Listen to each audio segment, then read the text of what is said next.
I will move on to Professor Atuahene. Penny, can you hear me?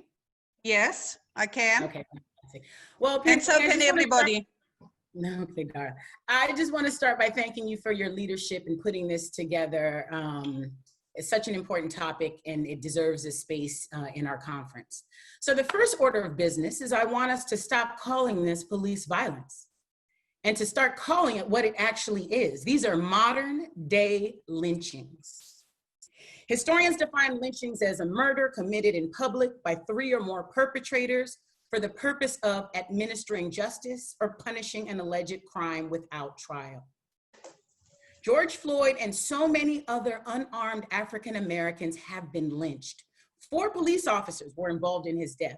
They dragged him out of the car and in broad daylight, before an audience, they killed him, all in the name of administering justice.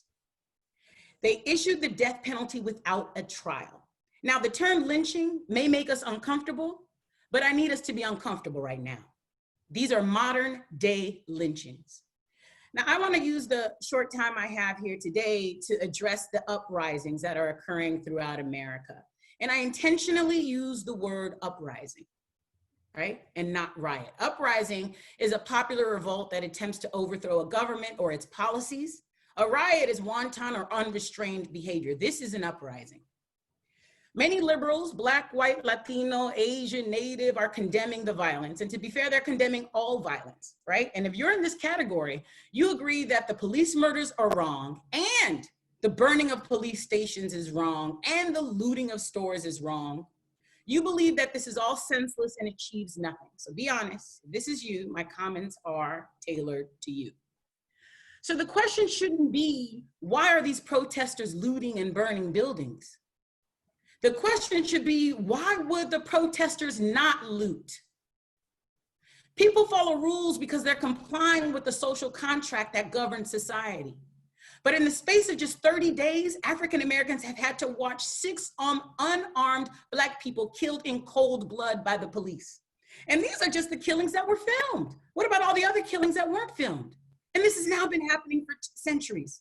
And then on top of this, African Americans are disproportionately affected by the coronavirus and its economic fallout. The virus has subjected us to both physical and economic death. And the man in the White House has made it clear that he doesn't care. So the social contract has disintegrated. And so the correct question is, why would the protesters not loot? So many good liberals see the hypocrisy between how white protesters are treated and how Black protesters are treated, right? The police do not arrest the armed white protesters who converged over here in Michigan State Capitol. In fact, Trump called them very good people. But the police response to the current protests have been marred by violence. They even had the audacity to arrest an Afro-Latino CNN news correspondent live on air. These are clearly, they don't think these are very good people. And when Colin Kaepernick and so many other players took a knee to protest these police lynchings, Trump wanted the NFL owners to say, and I quote, "Get that son of a bitch off the field right now, out, he's fired, he's fired." This is a quote. So those of us who condemn police violence, and we also condemn the violence of protesters, we can clearly see the hypocrisy and how the police deal with protesters. We can clearly see the hypocrisy and how the president deals with protesters. But what I want to suggest to you today is we don't see our own hypocrisy. We are indeed comfortable with violence. We are, it's just certain kinds. So at the same time, a lot of us were condemning the looting in Atlanta and Seattle, but when the schools teach our children about the 1773 Boston Tea Party where colonists looted and destroyed 342 chests of tea, we all learned as children. We don't condemn this as wrong.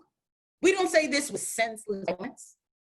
Instead, we know this is a venerated moment in US history. Let me speak for a second specifically to my Christian brothers and sisters, right? So we condemn the destruction of property in LA and New York, but I need you to go to your Bible because when Jesus got fed up with the unrighteous, he too destroyed property. Let's look, in the 21st chapter of Matthew, we find that Jesus entered the temple courts and overturned the tables of the money changers and the benches of those selling doves. He said, "My house will be called a house of prayer, but you are making it a den of robbers." When Jesus got fed up, he too destroyed property. These are examples of destruction, which in retrospect, we see as transformative moments that led to positive change. So today, our work is to think about how we support this transformation instead of condemning the violence. And to be perfectly honest, I'm not at all convinced that we're actually against looting, despite everyone I've been hearing criticizing looting on TV. We're condemning the looting of the Target in Minneapolis, but we happily go to museums to view the looted articles on display there. My dear friend Volterbrat gave a wonderful presentation yesterday on the topic of stolen cultural property. And I shared my experience, my first trip to London. My people are Ashantis from Ghana. We went to the British Museum. And on display that day was Ashanti gold, our gold.